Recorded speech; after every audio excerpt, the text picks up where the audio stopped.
The Samsung Galaxy S25 series might be powered globally by the Snapdragon 8 Elite. Qualcomm has just introduced its most advanced mobile chipset. There's no indication that Exynos or Dimensity will be used for Samsung's upcoming flagship models. Qualcomm's Snapdragon 8 Elite is the company's first mobile chip produced with TSMC's 3nm process.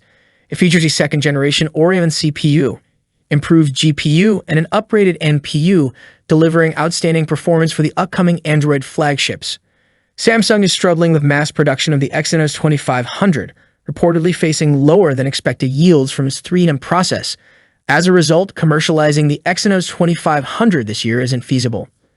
Due to these yield issues, there were rumors that the Galaxy S25 might feature a MediaTek Dimensity 9400 processor. However, that doesn't seem to be happening soon, although there are speculated plans for the Galaxy S25 FE.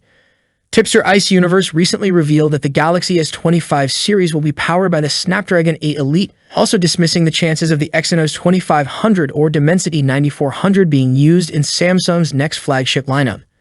This marks a significant shift in the chipset strategy for the Galaxy S25. The inability to mass-produce the Exynos 2500 points to a challenging situation for Samsung Elec. While Galaxy fans are pleased with this change, it's not exactly positive news for the smartphone maker.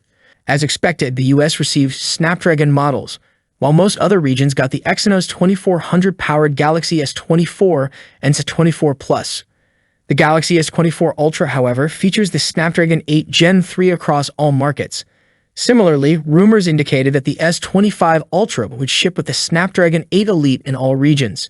Recent reports suggest that this processor will indeed be used for all variants globally. The screen glass for the Samsung Galaxy S25 and S25 Ultra has leaked once more. Tipster Ice Universe shared a series of images revealing what is claimed to be the screen panel for Samsung's next flagship devices. Leaked glass images offer a glimpse of the front design of the Galaxy S25 Ultra and S25. Both devices will feature punch-hole display cutouts, along with Samsung's thinnest bezels to date. The standard Galaxy S25 will sport a 6.2-inch display, while the S25 Ultra will come with a 6.9-inch screen. The former keeps the same size as the S24, but the Ultra's display increases by 0.1 inches.